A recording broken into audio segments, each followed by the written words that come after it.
کہ ایسا بالکل نہیں ہے، مرد اور عورت کی نماز میں کوئی ڈیفرنس نہیں ہے۔ آپ کو لاسٹ ویڈیو میں نے یہ ایکسپلین کیا تھا، کیونکہ صاف حدیث ہے، آپ صلی اللہ علیہ وسلم نے فرمایا کہ نماز ویسے پڑھو جیسے مجھے پڑھتے ہوئے دیکھا، اور اس ٹاپک پہ آپ کو کوئی بھی اور حدیث نہیں ملتی بھائی جان کے لوگ۔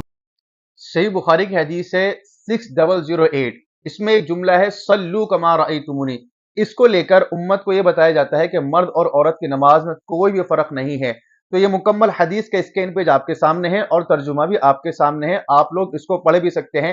میں اس حدیث کی مکمل وضاحت کر دیتا ہوں، پھر اس کے بعد آپ لوگ خود فیصلہ کرنا کیا اس سے یہ بات ثابت ہوتی ہے کہ مرد عورت کی نماز میں فرق ہے یا نہیں ہوتی ہے۔ ٹھیک ہے، حدیث کیا ہے کہ حضرت مالک بن حویرث رضی اللہ تعالیٰ عنہ فرماتے ہیں کہ ہم نبی صلی اللہ علیہ وسلم کی خدمت میں حاضر ہوئے اور ہمارے ہمراہ کچھ نوجوان بھی تھے، اور 20 دن تک مالک بن حویرث نے اور ان کے ساتھ جو ہمراہ نوجوان تھے انہوں نے قیام کیا۔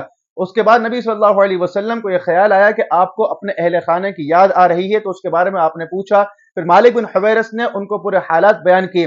اس کے بعد نبی صلی اللہ علیہ وسلم نے مالک بن حویرث رضی اللہ تعالیٰ عنہ اور ان کے ہمراہ جو نوجوان تھے ان کو حکم دیا، ارجعوا الی اہلیکم، تم اپنے گھروں کو لوٹ جاؤ۔ پہلا حکم دیکھنا، مخاطب کون ہے؟ مالک بن حویرث اور ان کے ہمراہ جو نوجوان تھے۔ ارجعوا الی اہلیکم، اپنے اہل و عیال کی طرف لوٹ جاؤ۔ فعلموہم ومروہم، ان کو دین کی تعلیم دو اور ان کو اس پر عمل کرنے کی تلقین بھی کرو۔ دوسرا حکم۔ تیسرا حکم آپ نے دیا وصلوا کما رأیتمونی، اور تم اس طریقے سے نماز پڑھو جس طریقے سے تم مجھے پڑھتے ہوئے دیکھ رہے ہو۔ تو معلوم کیا ہوا؟ حدیث اس بات پر بالکل واضح ہے کہ اس میں عورتیں شامل نہیں ہیں، اس میں عورتیں مخاطب نہیں ہیں، اس میں مالک بن حویرث رضی اللہ تعالیٰ عنہ اور ان کے ساتھ جو ہمراہ نوجوان تھے وہ شامل ہیں، اور عام حکم بھی لیا جائے تو اس میں صرف مرد شامل ہوں گے، عورتیں اس میں شامل ہرگز نہیں ہو رہی ہیں۔